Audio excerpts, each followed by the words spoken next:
quiz. Which hormone helps regulate mood? Estrogen or progesterone? Trick question because it's both, but especially estrogen. Are you suddenly feeling more anxious, irritable, or even down and wondering if perimenopause could be to blame? As an OBGYN, I get this question every day. And here's the truth. It's not just in your head. These mood changes are real and they're probably hormonal. You're definitely not alone. I'm Dr. Karen Tang, board-certified OBGYN and women's health advocate. If you've entered your 40s or even your 30s and you're feeling like your moods have taken a life of their own, this video is for you. One of the most overlooked symptoms is mood swings, and it all starts with fluctuating estrogen and progesterone levels. So let's talk biology for a second. Estrogen supports two powerful brain chemicals, serotonin and dopamine. These both influence your sense of well-being, motivation, and even sleep patterns. So when estrogen drops dramatically, guess what? So does your emotional stability. So it's no wonder that there is an increase in depression diagnosis around the time of perimenopause. Estrogen fluctuations may be to blame. And it's not just estrogen that changes. Progesterone fluctuations can also cause anxiety and irritability. So this isn't weakness, it's chemistry. Side note, if you want to learn more about hormones and menopause, make sure you sign up for the Healthline newsletter with the link below.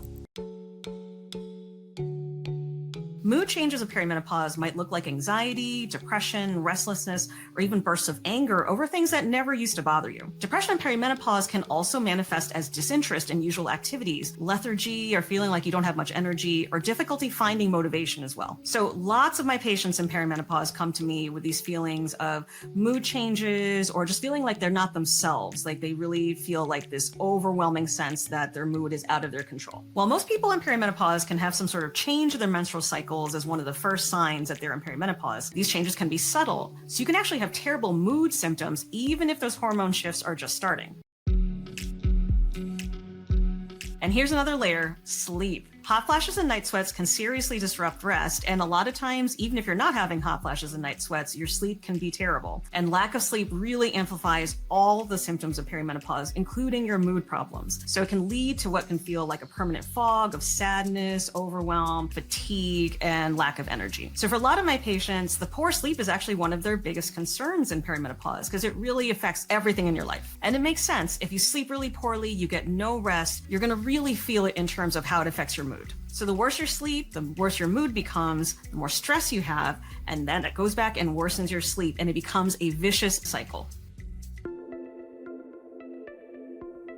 So what can you do about all this? So start with what you can control. Get regular physical activity, eat a balanced diet, try stress reduction like mindfulness or journaling, and make sleep a priority even if it means cutting back on screen time or caffeine. But if lifestyle changes aren't enough, and for many women they aren't, there are medical treatments that can help. So some options include hormone therapy, antidepressants, and talk therapy or cognitive behavioral therapy and supportive counseling. Menopause hormone therapy, aka hormone replacement therapy, is one option. Estrogen therapy specifically can help stabilize mood, and it's especially effective when taken soon after symptoms begin. So busting a big myth. A lot of my patients come in scared because they've heard, isn't hormone therapy dangerous? Isn't it going to cause breast cancer? So this outdated fear comes from earlier studies that didn't account for age, health status, or type of hormone used. In fact, the hormones studied in those old studies are not actually the ones that most of us use today. The most current research shows that for many women in early perimenopause, hormone therapy offers significant relief with minimal risks, or at least the benefits significantly outweigh the risks. If hormones aren't the right fit for you, or if you have a history of breast cancer or some other contraindication to hormones, or if your mood symptoms are more severe, we might look at other options. Certain antidepressants like SSRIs and SNRIs not only help with depression and anxiety, but they actually reduce hot flashes and night sweats. And don't underestimate the power of therapy, especially cognitive behavioral therapy or CBT, which helps to manage mood swings and anxiety by reshaping thought patterns. In my experience with my patients, most of them will choose hormone therapy, but no one treatment is right for every single patient, so make sure you talk with your doctor.